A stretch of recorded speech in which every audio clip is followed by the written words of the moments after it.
Animal वाली गलती toxic पे नहीं होगी। एनिमल देख के लोगों ने कहा था पुलिस कहां है, सिस्टम कहां है, लेकिन टॉक्सिक उस एरा में सेट है जब गोवा का पूरा सिस्टम ही हिला हुआ था। गोवा 15 अगस्त 1947 को आजाद नहीं हुआ था, 1961 में हुआ था। वहां पोर्चुगीज डिक्टेटर सालाजार का राज था, लेकिन एक्टिव कंट्रोल नहीं। इंडिया और गोवा के बीच में एक इंटरनेशनल बॉर्डर खड़ा हो गया था। और टॉक्सिक 1940s और 50s में सेटअप है। राया जैसे कैरेक्टर के उभरने के लिए परफेक्ट सेटअप, जहां इंडियन पुलिस डायरेक्टली इन्वॉल्व नहीं हो सकती थी और पोर्चुगीज सिर्फ अपना बॉर्डर बचाने में लगे थे। ऐसे में दो अनाथ बच्चे, चलो थोड़ा स्टोरी गेस करते हैं।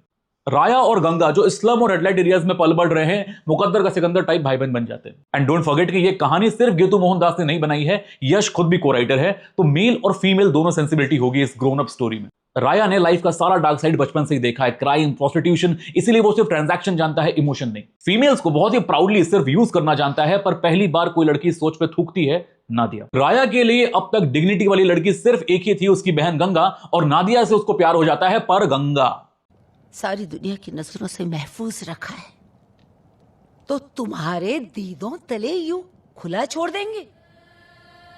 नहीं।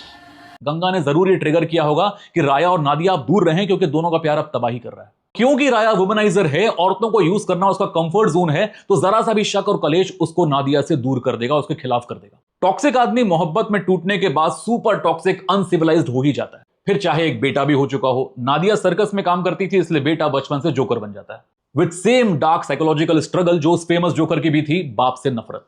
इसीलिए जोकर यहां इस फिल्म में सिंबॉलिक है, और इसका नाम टिकट क्यों पड़ सकता है आगे बताते हैं। बाय द टाइम बेटा बड़ा होता है, 1970s में गोवा में हिप्पी कल्चर आ चुका था और राया का टाइम जा रहा था। कॉन्स्टेंटली नादिया के गम में है और इमोशनली अनस्टेबल। एंड जैसे only one person could bring KGF down, Rocky himself, वैसे ही राया की बर्बादी के टिकट था उसका बेटा, जिसको बचपन से टारगेट किया था राया के दुश्मन एलिजाबेथ ने। यार ये थी मेरी फैन थ्योरी। कमेंट से बताओ आपको कितनी सही लगी, या आपकी भी कोई थ्योरी है तो बताओ।